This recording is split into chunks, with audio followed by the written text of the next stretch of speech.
नमस्कार मित्रांनो, पुन्हा एकदा मी तुमच्यासाठी लाडकी बहीण योजनेच्या संदर्भामध्ये याच ठिकाणी काही अपडेट तुमच्यासाठी या ठिकाणी घेऊन आलेलो आहे. तर लाडकी बहीण योजनेमध्ये पुन्हा नवीन अपडेट आता पाहायला मिळत आहे.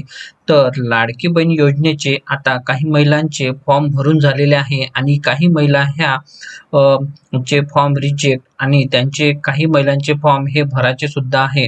तर आता जी मुदत 15 ऑगस्ट पर्यंत देण्यात आली होती फॉर्म भरण्याची, आता तीच मुदत वाढवून 15 सप्टेंबर पर्यंत करण्यात आलेली आहे. तर ज्याही महिलांचे फॉर्म हे काही कारणास्तव भरलेले नाही आहे किंवा ज्यांचे काही डॉक्युमेंट या ठिकाणी पूर्ण झालेले नव्हते किंवा त्यांचे आधार सोबत बँक खाते हे लिंक नव्हते, अशा सर्व महिलांना या ठिकाणी आनंदाची बातमी या ठिकाणी तुम्हाला मी तुमच्यासाठी घेऊन आलेलो आहे.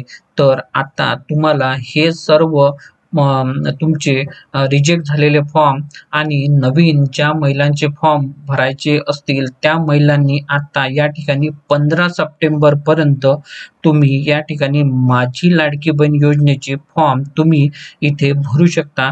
तर तुमच्या मनामध्ये पण हा प्रश्न असेल की ज्या महिलांना 3,000 रुपये मिळाले नंतर भरलेल्या फॉर्म त्या महिलांना ते मिळतील किंवा नाही. तर या ठिकाणी पुन्हा तुम्हाला एकदा मी सांगतो की ज्या महिलांना आधी 3,000 रुपये मिळाले आणि ज्या महिला आता नवीन फॉर्म भरणार आहे सप्टेंबर पर्यंत, त्या महिलांना सुद्धा या ठिकाणी आधीचे 3 आणि सप्टेंबरचे 1500 असे 4,500 रुपये एक रकमी या ठिकाणी तुम्हाला मिळणार आहे. तर या ठिकाणी तुमच्या मनामध्ये जे कुठले प्रश्न असतील त्याची तुम्हाला उत्तर या ठिकाणी मिळाली असेल.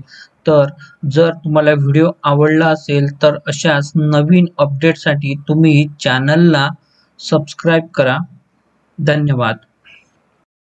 आता एक ब्रेकिंग न्यूज लाडकी बहीण योजनेविषयी. लाडकी बहीण योजनेचा अर्ज करणाऱ्या महिलांसाठी आता आनंदाची बातमी समोर आलेली आहे. योजनेचे अर्ज भरण्यासाठीची सप्टेंबर महिन्यापर्यंत मुदत वाढ देण्यात आलेली आहे. अर्ज न भरलेल्या आणि अर्जामध्ये त्रुटी आढळलेल्या महिलांसाठी